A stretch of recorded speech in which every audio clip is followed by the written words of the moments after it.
Okay, so here's the situation. I love to live my whole life in a day or a minute. This is like, to me, the most important minute that I've ever had in my life. Because since I was 8 years old, when I first looked at Ian Anderson on his Jethro Tull album, Benefit, I said a lot of stuff. That's the coolest That's the coolest guy I've ever seen, smartest guy I've ever seen. Well, he's proved I was right for a long time now. But here's my dream. My dream is right now. I've dreamed for this moment since I was born, but only God knows when, if ever, that, like, Mr. Anderson and company will hear what I'm saying right now. Because I could drop dead like anybody else could. Therefore, brings back other songs, such as, anyway. So my dream is to communicate one way or another, and I blame Timothy Ferris for this moment. No, I give him credit because I give my daughter credit too for sticking the only book she ever stuck in my hands was called The 4-Hour Work Week by Timothy Ferris, and he changed my entire brain. He zapped it and reshocked it and unplugged it and rebooted it. And I said, whoa, well, if that's true, then this is true. And so that's why I'm here right now. But what he basically said, his concept is that, you ought to just accept the challenge of trying to contact somebody who you don't think can be contacted and ask them a few questions. So this is my question number one to not only to not only Ian Anderson, but to John Anderson and Jimmy Page. The name of my song was, when it first was born years ago, on a 5-string guitar when it was the only thing I owned, and walked out of the gas station and hit this chord, plucked these strings and hit this chord, and this song was born. Back then it was called Jimmy Page. Now it's called it's called John Anderson, Ian Anderson, Jimmy Page, and me. And it's the band I hope to put together for a rehearsal or not. I don't rehearse, folks. I jam, okay? So I'm sure these gentlemen know what I'm talking about. You get together, you say, here's a beat, here's a ding, here's a dong, go. But whatever. That's my dream. I've dreamt, so my plans in my life are 5 months wintering in Chicago. I'm going to hibernate and just get off the mission field for good for a minute, and take a sabbatical, a 5-month sabbatical at least, and get my body put back together, get my health put back together, get rid of my gut, not gut, it's whatever it is, it's got to go, because Jimmy remembers his body when he was a lifeguard at Chicago, Illinois, and his plan at this time is to return to that job. Now, bless you, but bet, like they say. Okay, I'm also going to apply for the Chicago Fire Department and take up my destiny if they open that door, and I can't imagine why they would want to turn me away with my great heritage and my blessed sister paddling the way through a career already in the Chicago Fire Department. I'm family, bro. Let me in. My brother. Okay, so this is an ambulance, so let's not target that anymore, okay, ladies and gentlemen? Everybody. Come on, let's stop and think about what the heck's we's doing. No, that's a bad idea. Anyway, that's just off the subject. So, as you can tell, I've been smoking really good weed. Otherwise, we wouldn't be talking right now. Matey. And so I tore my guitar up. I might as well show it to you and then just sign off real quick. I tore my guitar up because I had to take the scratch plate off of it. And I have a new flute, Ian. It's, broken and sick like all my poor little darlings are when I buy them sometimes. And I fix them up and tweak them and deal with what I got. Right now I'm dealing with what I got because I actually cannot fix this one. But it's still so much fun. But anyway, these are my knickknacks. This is my whole life. This is all I own, all I care about. And I don't even care about that. I could throw that box away this week. But this day, this minute, this day. So this is my baby. And yes, I think it looks perfectly much better now that it doesn't have the scratch plate on it. The thing is, that's why it was in a pile, and it looked like a pile of junk. And it still kind of looks like a pile of junk, because I'm going to cut all that crap off and put of all things, a set of acoustic strings. So like that would work, right? I mean, yeah, it sure would. I know it would, because I've put my ear to that puppy. Just playing it with regular strings. I've never plugged it in. I've jammed on this thing for hours and hours and hours. And I can do the same thing out in traffic. Can do it. I do it. I have done it many times, because once you're out there and you're just into the music and you're just creating stuff and having fun, it doesn't matter. It doesn't matter anyway, because my audience can't hear me. All they can see is my antics. And they have stopped and applauded, and because I get excited out there, dude. When I start doing stuff I never could do in my life, I'm like, hell yeah. And that's what musicianship ends up being. It's like, oh, let me go find something I can't do on my guitar today. That sounds cool. And stuff like that. And then it's like all consuming. Dun, dun, dun, dun. Yeah, let's quit nuking people, God. Let's just say that's old-fashioned poop now. Let's not do that anymore. Come on, that's kind of bad. I mean, come on, seriously, think about this. Okay, here's this guy. He's a bad guy. Yeah, he's a bad motherfucker. He's really bad. No, he's bad. Like, this guy's like, Mussolini, Hitler, agent. Well, if he's so bad, go catch his ass. I mean, instead of making a zapper that turns people into nothingness, which just still freaks me out, why not hover over them with 23 brand new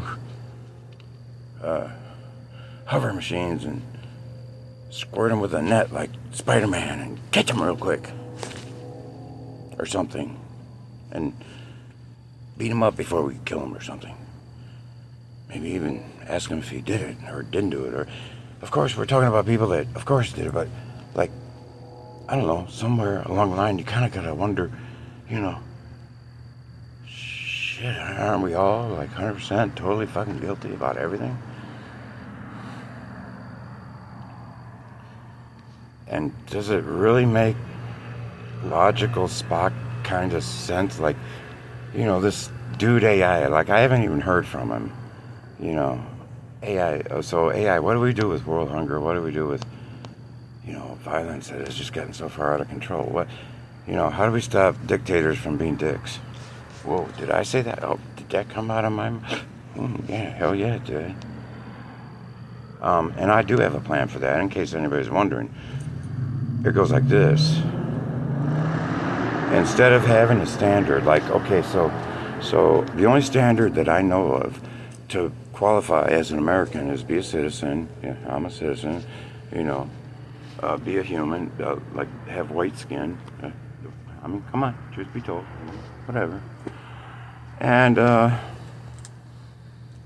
mean, you don't even have to vote, which I don't. God knows, I've never really kind of indulged in that stuff, but those are those that do. And then you got to have 1 million signatures, from what I've heard, to say that you are worthy to even have your name on the ballot. Now, let's stop and think about when that rule was made. Long time ago, before we probably even had electricity.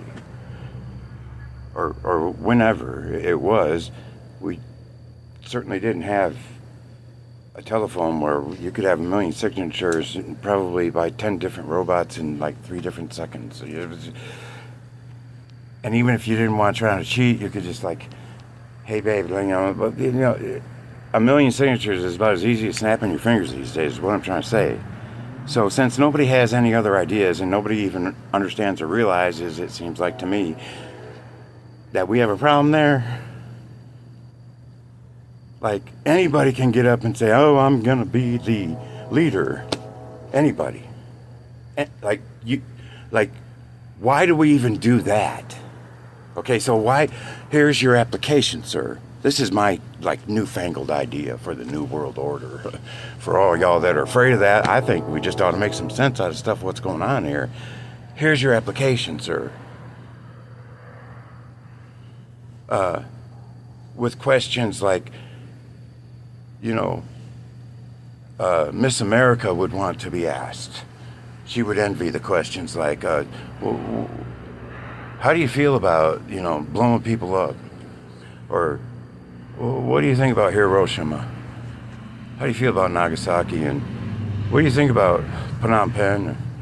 What do you think about the Holocaust? I mean, what's your idea? Where you come from? Because we all kind of got an idea of how we want this stuff to go. And David had an idea. You remember him? He said, a man that rules over men, he better be just, ruling in the fear of God, which a lot of Americans do not understand or know or even have a clue even what it looks like. A lot of them. And the only one I've ever seen that may come close to who I'm talking about was a speech I heard from a politician in India. And you didn't have to ask whether or not this brother was sincere, because he said, in the name of God. And he wasn't afraid to say it, and he said it several times. Like, perchance, he perhaps even knew that there was something watching us, and there is somebody we're going to have to give an account of, and to, and forever, and eternity. And all you folks stacking money up to the sky and back, yo, me saying, why y'all doing that when you could die before this video's over and stand before a holy God? This is Jimmy DeCaustin saying, write me at jimmydecastin.com. Make my phone jingle. And until then, remember that the legends worded in the ancient tribal hymn, they lie cradled in the seagull's call, and all the promises they made back then yonder, they're ground beneath the sage's fall. But until then, I really do suggest that we find some sort of new idea about how it is we select people. That does anybody even know? Really? Who, what, where, when, why, or how the person who is to be the representative for everybody in an election, how does he even... I mean, nobody even knows the answer to this question. I doubt it very much. Who puts that monkey up there? And then another monkey over here and says, ha ha, you stupid Americans. Don't you realize we idiotic Chinese who you think we are so stupid, like we're manipulating this and showing you, hey, ha ha, pick between the two. And they sit there behind the Chinese curtain and just snicker. Okay, if that ain't true, I don't care if it is or not. Somebody's manipulating this shit, and it look like y'all think that everybody just keeps up with you and we all think like you and go like you. Some of us sit here and watch this stuff for years and years since I was a child. And I'm saying what Ian said back in 1972 in Thick as a Brick. And I don't know why those lyrics continue to be rusty in my brain, but by golly, it's time to go listen to Thick as a Brick and A Passion Play and Dark Ages, so that I can clearly understand that there is a plan, there is a war, and there is also very intelligent people in this world. This is Jimmy DeCaustin saying, I can't wait to put my guitar back together. It's all ready together, and I got a couple of screws holding it, and I'm going to string those old strings up. And in my next video, ladies and gentlemen, in case you care to tune in, which I'll probably be posting in about an hour, yeah, it's going to be me playing my guitar, hopefully. I will play for you my song, My Heart's Breast Burning Fire, the song that I paid a lot of. When did you learn to do that song? When I was 5 years old. I started jamming on my grandfather's good piano.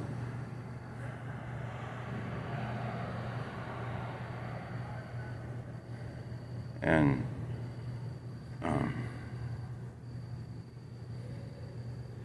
I hope I can play the whole thing. I have all 5 strings. Ain't no reason why I shouldn't. And just remember, everybody, you know, we all look at everybody like we're gonna be here forever. This could be my last video. This could be your last chance to be nice to somebody today.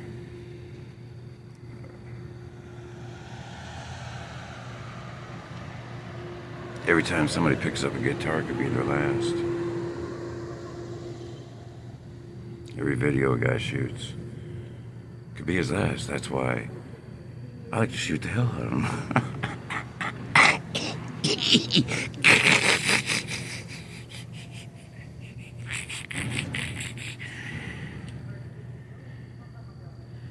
I hope this flies on YouTube. I really do. Really, really, really. Write me a comment whether you like the fact I never wear makeup, and I never will. That's one of my campaign promises. I got to remember to keep track of these now. My campaign promises is I will never, never, never, never, never, as long as I live, ever wear any kind of makeup on my face, except dirt.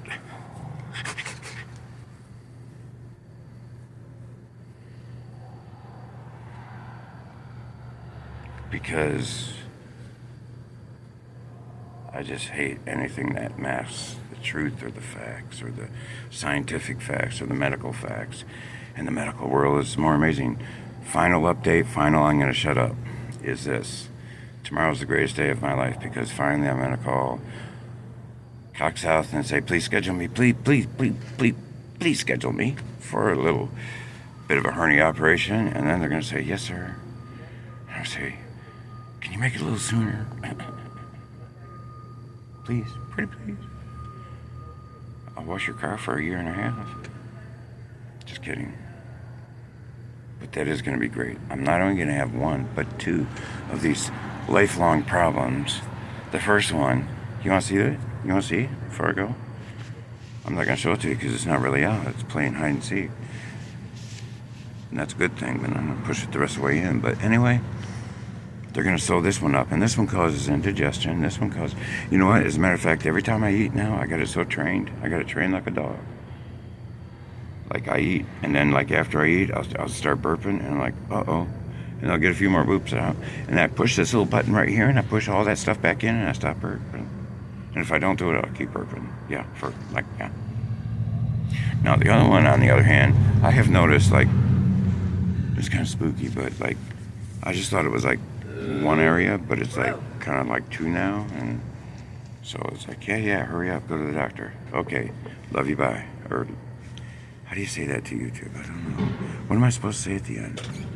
Don't forget to play your guitar like all day long. Okay, or whatever you play. Just yeah. Bye bye.